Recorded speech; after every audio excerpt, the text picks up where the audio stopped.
Oh man, I love doing this. I love recording these. And the reason I love it is because it's my internal vision of who I want to be. And that's where most of your motivation has to come from. But one day I was talking to a very wise woman, and I was telling her that, well, I know a lot of people doubt me, but that's not really, motivating for me. I'm internally driven. And she always cut through the crap, very, very promptly cut through the crap. And she looks at me and she goes, motivation is motivation. Who the hell cares where it comes from? And that's totally true. And there are certain fuels that rare people use. 99% of what they do is because they love it.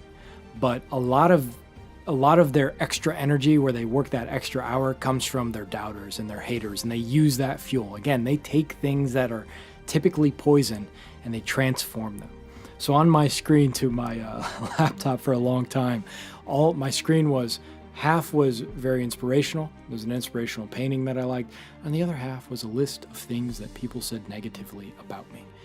One person who called said I lived in a fantasy world because I thought I could make a big company.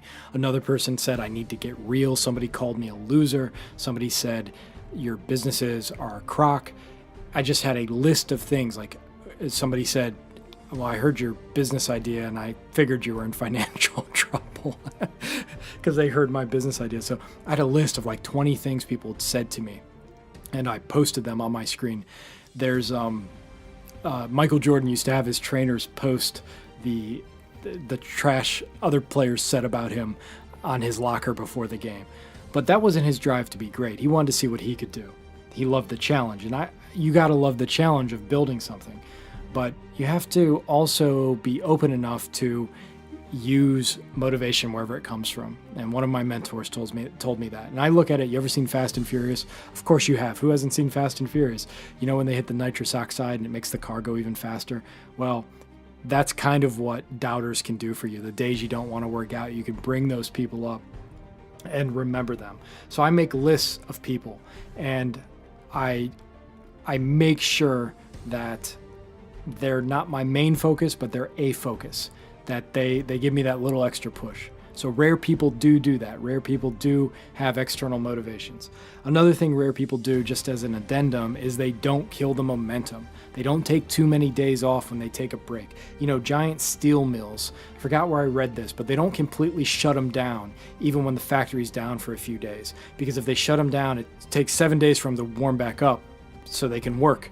So they never completely shut them down. They're always on just a little bit. Even when they're off, they're on. Do you understand?